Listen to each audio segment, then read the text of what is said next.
My name is Veronica Romero, and I am doing my digital presentation on Citicorp Tower case, whether it is ethical or unethical. William Lemessier was a distinguished structural engineer who designed the structure for the Citicorp Center skyscraper in the 1970s. He graduated from Harvard and earned his master's degree from Massachusetts Institute of Technology, and is often celebrated for his positive ethical outcome. The Citicorp Center Tower building is supported by 9-story high columns on the 4 sides of the building rather than the corners to accommodate a church. Lemessier designed a system of wind braces with 48 chevron-shaped steel members welded together.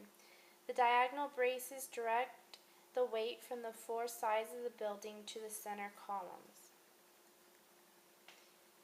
Diane Hartley, a Princeton University engineering student, examined the structural engineering of the Citicorp project in the preparation of her undergraduate thesis. Diane contacted Lemessier's office and requested to be sent the structure's plans and engineering calcs from one of his junior engineers. After receiving the package, Diane performed her own calcs and encountered a major structural problem. Diane found the structure was not sufficient to withstand quartering winds produced by hitting just one face of the building. Weeks prior, Lemessier found out that the diagonal braces were not welded, but instead bolted together. It was determined that the building would fall down in a 16-year-old storm. Was Lemessier ethical? He showed merit for doing further calculations, providing a solution, being a faithful client, and consulting with the world's leading expert in structural design and tall buildings. He also consulted with the National Weather Service, Red Cross, and wind experts. In the end, Lemessier and his insurance paid for the retrofit, and no fatal injuries occurred. In the end, fulfilling his duties as an engineer enhanced honor, reputation, and usefulness of the profession. Enhanced reputation and honor was proven through the insurance premium reduction. Or was Lemessier unethical in accordance with the Code of Ethics? When looking closely at Lemessier's actions, he violated engineers shall hold paramount the safety, health, and welfare canon by not acting on the discovered flaw by the coworker right away. Instead, he waited a few weeks later to recalculate his numbers after a student brought the discovery to his attention. Another violation to this canon was Lemessier knew the danger of the situation and knew hurricane season was coming soon. Still, he retreated to think about what he was going to do even after he had all the given facts from the experts. Lemessier also wanted to say that the tuned mass damper would provide sufficient support in a storm, but the Citicorp's engineer did not allow.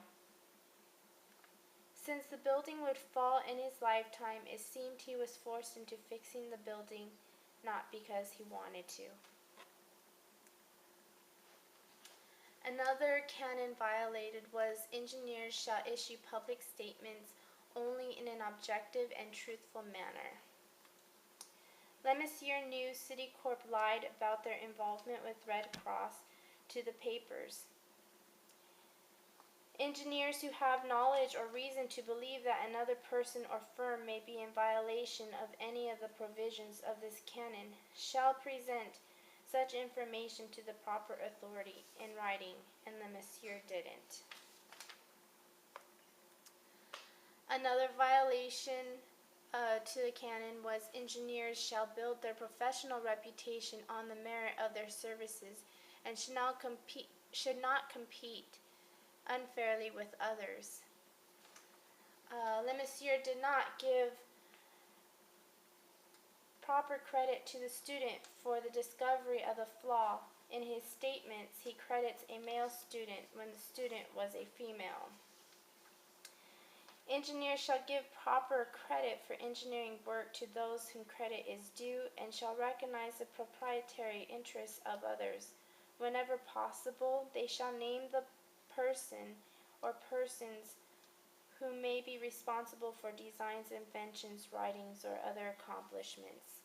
And Lemessier did not do that. So my conclusion is William Lemessier was unethical and in violation of the canon code of ethics.